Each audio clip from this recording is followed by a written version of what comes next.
Vážení poslucháči, hovorí k vám minerál multiorganizácie Kriak z Vrbového, mestečka asi ze 6200 obyvateľmi, na ktorého území leží presný stred zemského plášťa, stred sveta a vesmíru. Tento bod vypočítal a vytýčil tvorca vzorca JZVG Roman Vítazoslav Klčo, ktorý si za manželku zebral Zuzku Sabovú, čím klesol počet obyvateľov Vrbového s priezviskom Sabo ze 71 na 70 a tým pádom stúpol počet obyvateľov Vrbového s priezviskom Klčo ze 70 na 71. Týmto geniálnym činom tohto velikána, ktorý sa preslávil aj svojim výrokom, že každá stránka má dve mince, dostal Klčovcov na prvé miesto v počte nositeľov tohto mena ve Vrbovém.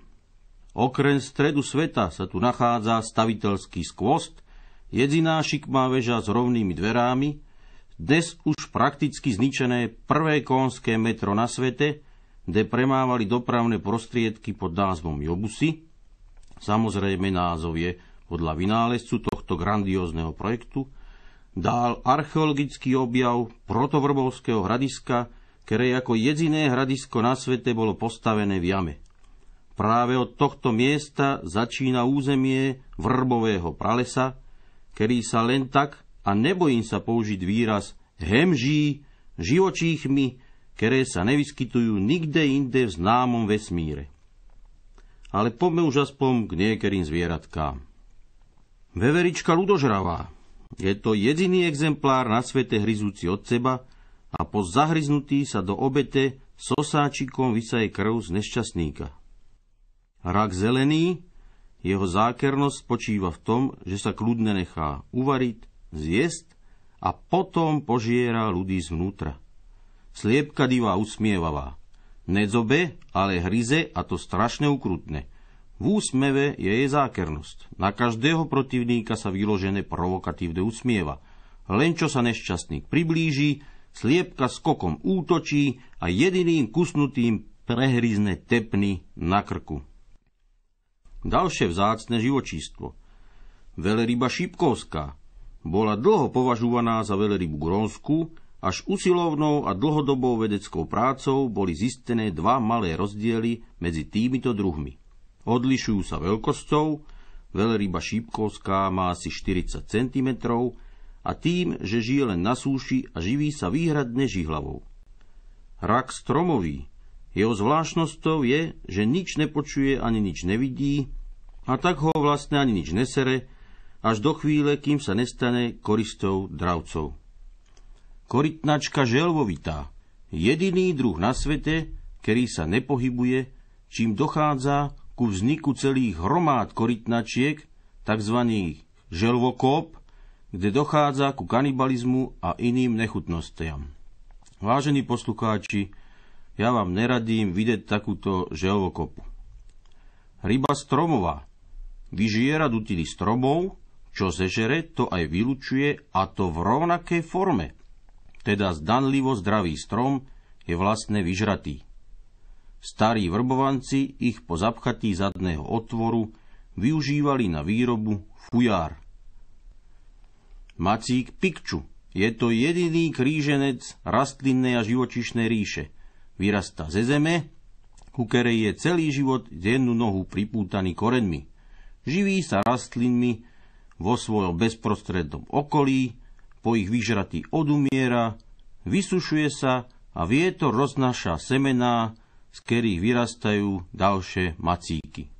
Pavúk horizontálny, za jeho objav dačíme JZVG Martinovi Valáškovi, sa objavuje len na horizonte, a to len 2 rázy za rok.